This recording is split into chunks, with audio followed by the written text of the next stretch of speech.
Okay, students, now look, our next discussion, just now we have discussed the formula delta is equal to mu minus 1 into A, which was equation number 6, and I told you it is mainly for the thin prisms. The prism is thin, alright? In this case, the prism is thin. That means the angle of the prism is small. Now, when the white or polychromatic, you know this word polychromatic.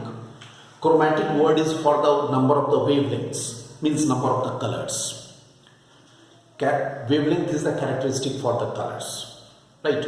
Polychromatic, if there are so many wavelengths, if a ray of light consisting of so many wavelengths are there, that is called the polychromatic light. White or polychromatic light is passed through a thin prism, normally through a thin prism. Then it splits up, into its different color components. Suppose a white light, it is a white light, suppose. White light is the mixture of 7 colors. These are the 7 colors. Look, I hope you all know, it is violet, VIBGYOR, violet, indigo, blue, green, yellow, orange and red. Alright, here violet and red are known as extreme colors. Violet and red are known as the extreme colors because they are at the two extreme ends. Whereas here yellow is called it is called mean color. Mean color is actually, the different colors have the different wavelength or refractive index. If we take the mean of all the wavelengths or all the refractive indices, then it will be equal to the wavelength or refractive index of the yellow color, which is equal to the refractive index for the white light. Understood? This is why yellow color is called the mean color. It is obtained by taking the mean of the refractive indices or the wavelength of all the colors, and that the refractive index of the yellow color is same as that of the refractive index of the prism for the white light. So these are the colors. Now white light, polychromatic light, splitting up into the different colors. What we are getting, the maximum deviation is for violet and minimum deviation is for red. Understand? Maximum deviation is for violet. Very clear. They are placed like this on a screen. If this is a screen, let us say this is a screen. On a screen, they are placed like this. So maximum deviation is for violet, minimum deviation is for the red. Then what will happen? If it is taking place through a thin prism, then what will happen? Delta V should be equal to mu V minus 1 into A from equation number 6. Okay? Delta V will change because mu V, because for different colors the refractive index is different. And delta R is equal to mu R minus 1 into A. From the figure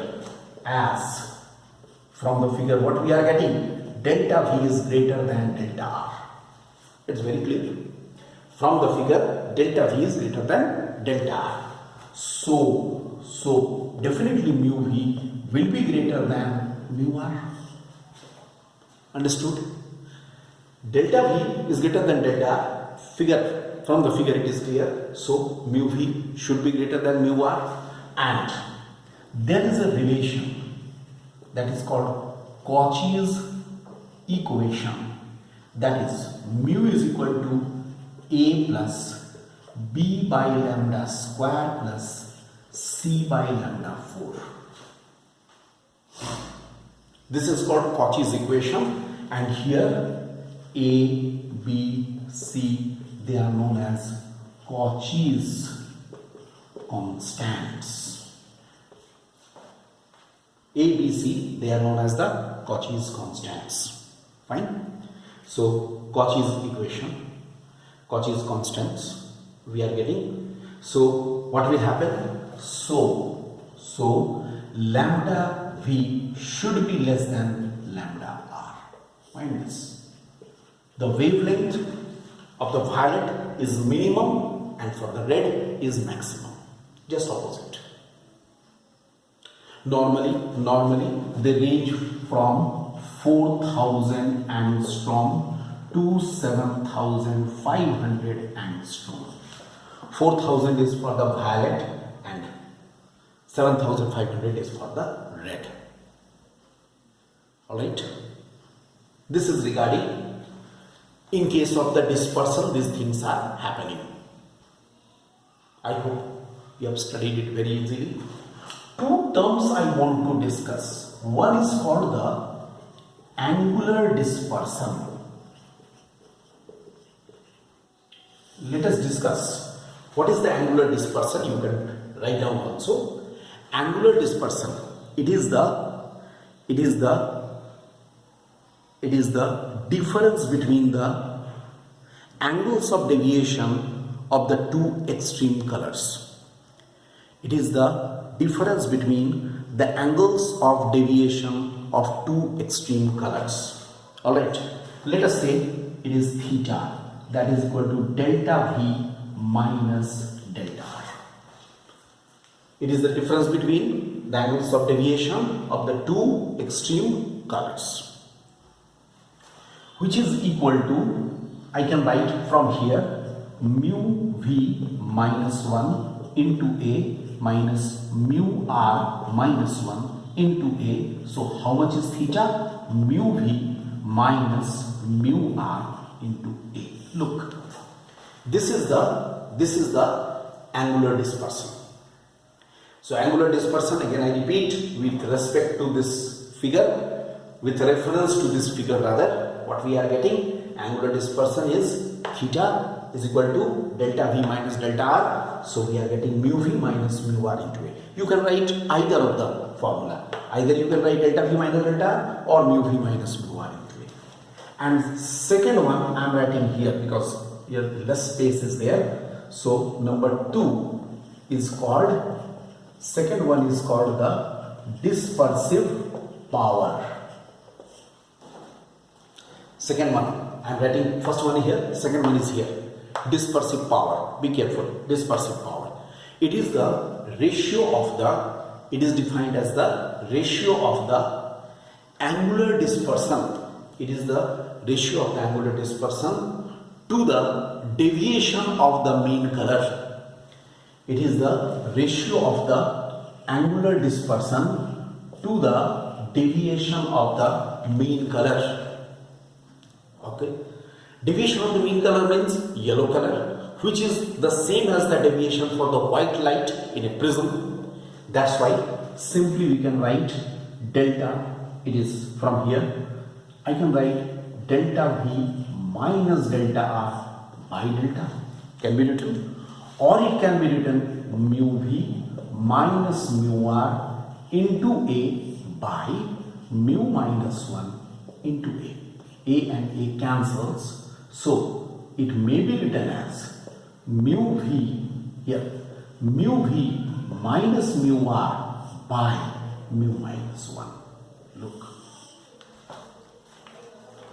Here, mu V minus mu R divided by mu minus 1. We can write.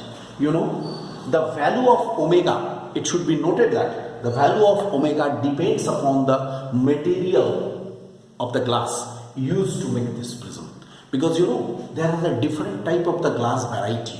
I just mentioned here crown, flint, etc. There are so many, but generally crown and flint glasses are used. Alright, so for crown glass it has got some value. For flint glass, it has got some another value. So its value depends upon the variety of the glass, the different types of the variety of the glass. Understood? So this is regarding the dispersive power and all. I just tell you, previously the scattering of light was there in our syllabus. It is not there now. You can see the deleted portion which I have sent to you. You can once see it is there. Okay. So this is all about the dispersion. Okay.